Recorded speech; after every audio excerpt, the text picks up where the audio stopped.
This is the land, 160 acres, and most of it we haven't walked yet. We've worked maybe 3% of what's here. The rest is still just lines on a map. You can get through here in summer. It's slow, it's wet, you work for every meter. The Argo will carry you, but everything's grown in. The ground's soft. You're moving, but you're not really learning the land. Now winter changes that. The swamps freeze, the brush lays down, the ground goes hard. That's when you can finally see it. The high ground, the low ground, and where the trail actually wants to run. This is the season where you get the lay of things. But winter comes with its own problem. The snow's deep, 4 feet in places. You can't haul supplies through loose powder. You can't make steady progress like that. If you want to go further, you need the snow packed. So today I'm building a drag. Something heavy enough to turn this soft snow into a winter road behind the Alpine. Because once that trail exists, the rest of the land starts to open up. Roger suggested I whip up a design on paper, so I made this. It helped me determine how much material to order. Now, if you're new to all of this, a drag groomer is a pretty simple thing, really. It hooks onto the back of a snowmobile and you pull it. That's the first part. Up front, there's a blade. This one's got one set on an angle. It knocks the tops off the bumps and pushes the loose snow toward the middle. Behind that is the pan. That's what flattens everything back out and packs it down. This one's got an electric actuator on the blade that lets me raise or lower it while moving. If the trail's rough, I can take a harder cut. If it's already packed, I can back it off. It's not complicated. It just lets you decide how much work you're going to do to the snow. Alright, let's knock this out. The sooner we get something bolted together and ready to test, the sooner we can head up to Rogers and see what breaks. Best case, it works. Worst case, we learn something and get to play in the snow anyway. Either way, it beats standing here talking about it.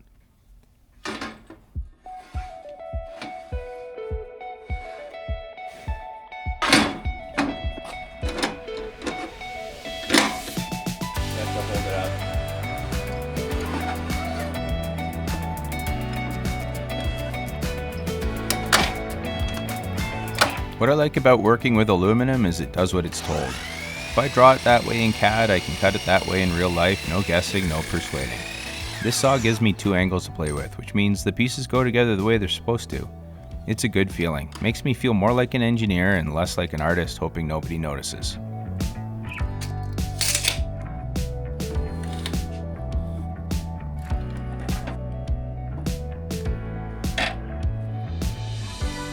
It's what? This is very helpful. Yeah. Last time it was difficult. One of the good things about CAD is you do all the fitting before you ever pick up the saw. Everything's already been put together once, on the screen. You can make a cut list, lay out your lengths, and figure out how to get the most out of every stick of material. It saves you from coming back later and butting 2 pieces together because you were short an inch and pretended it was part of the plan. I've done that kind of welding before. It works, but it's not how you choose to do it. This drag groomer is going to be useful for more than just cutting a winter road through our land. It'll help fix the road to the land too.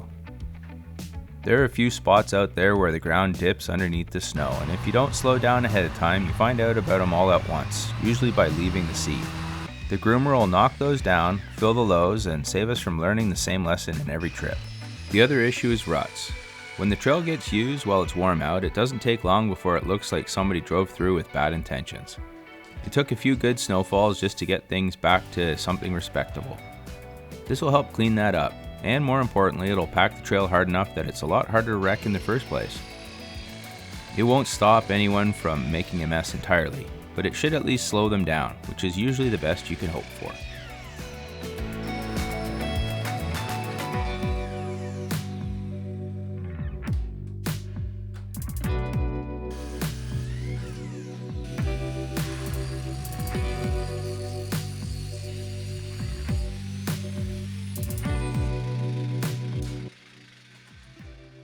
This is the hitch off the Alpine. It's done its share of work. The hole was pretty well worn out, stretched long from years of pulling on things it probably shouldn't have. I figured it was easier to pull it off, bring it south, and give it a little bit of attention with the TIG than pretend it wasn't getting any worse. Making a hole bigger is easy. That happens all by itself. Making one smaller takes a little more effort, and usually a welder and some humility.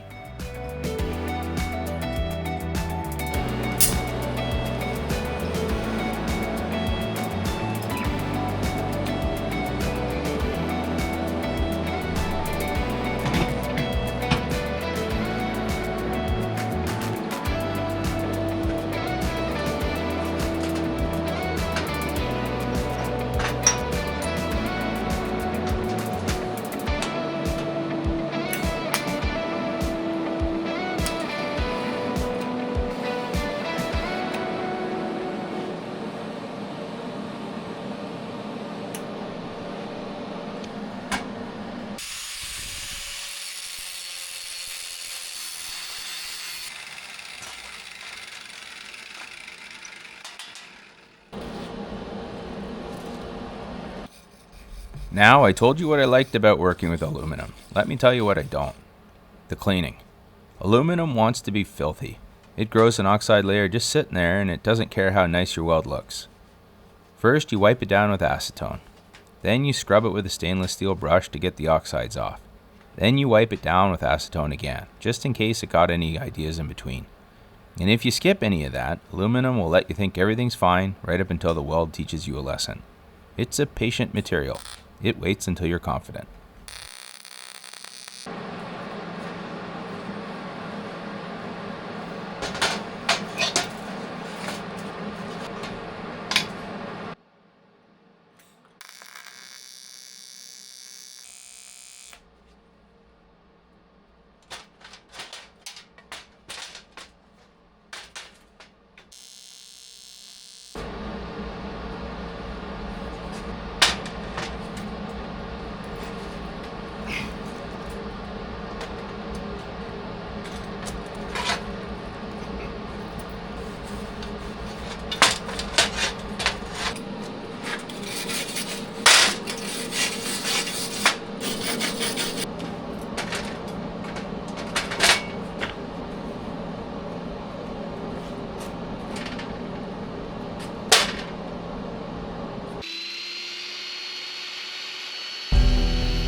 first. I've never had that happen before.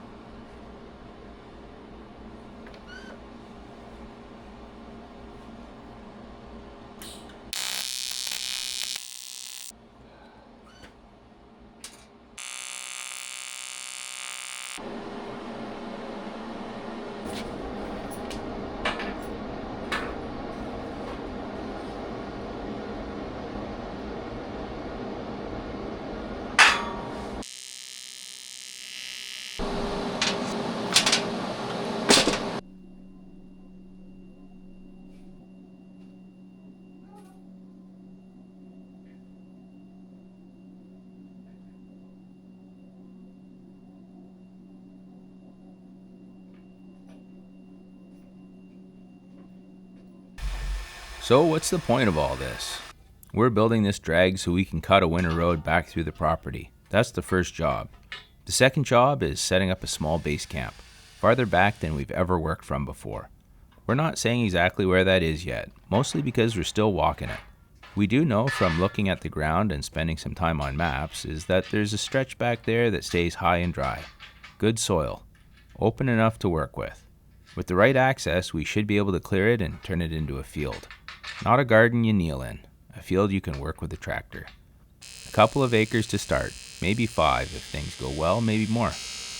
But none of that happens unless we can get in there reliably, and winter's when you set that up.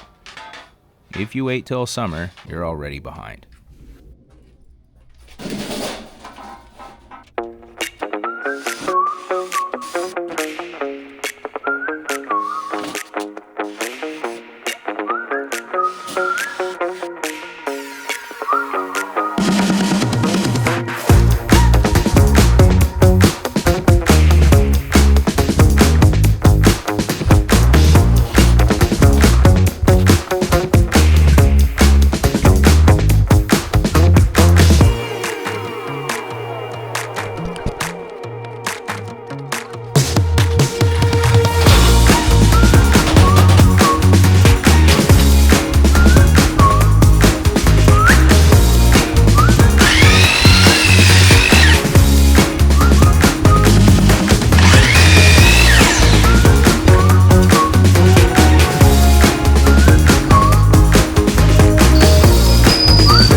That's the hinge. Right. Put on there.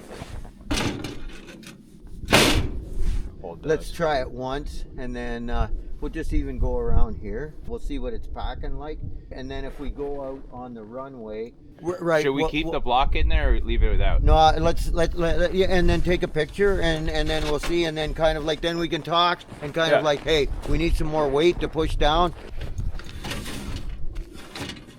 Okay, well, listen, like you've done a lot of work on this. Let's just like give her a try with this. I mean, this isn't the same kind of machine you'd be pulling with. We'd be pulling with the Alpine, right? Yeah. But I mean, it looks good. I mean, the idea like cutting down the moguls here and then flattening her out. Let's just see how it works. If we need a bit of weight, we'll kind of do something with it. Give her a go. I'll wheel her around. The only concern I think I might have is like Yep. if it starts hitting stuff hard, it's gonna automatically come up like that. Right, You know? right. But But who all the knows? snow is soft right now.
What are you thinking? It seems to be working. It looks pretty Okay, flat. think on anything hard like this, you'll just swing like that. It's gonna be tough. I'm gonna go up in through around there. Okay. The deeper stuff? What's Yeah. that? The deeper stuff. Deeper stuff.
So what did you think Yeah, of it? What did you think? Look at right here. Yeah. See, it's, yeah. Well, it looks nice afterwards when yeah. it goes over, right? Yeah, Like, I guess I'll get to do some extra bracing on it. Well, like that was good experimentation that we kind of figured out, seeing what it could do, and then kind of like, okay, make some adjustments. The biggest thing is, like I said, it's aluminum, so it's light. Then you can move it around as far as that goes. Yeah. You know, if you get it wedged up against a tree or something like that, you can just pull her back. Yeah. You know, whereas if it's something steel, man, you'd have to have a shovel and try to dig and whatnot back again. Yeah. You know, it's different. It does a different kind of a job.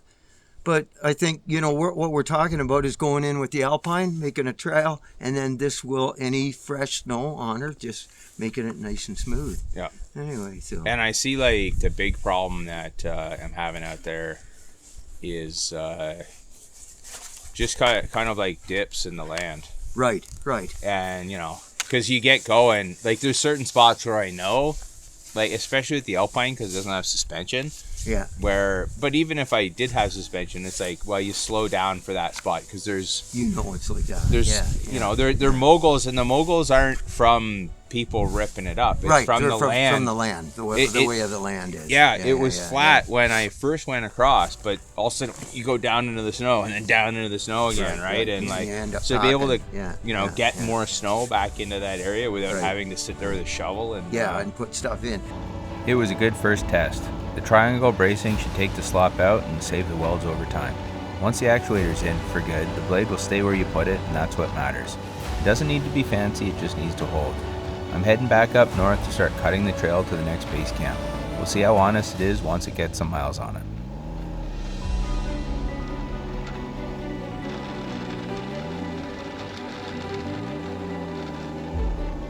Off-grid living means building what you need when you need it.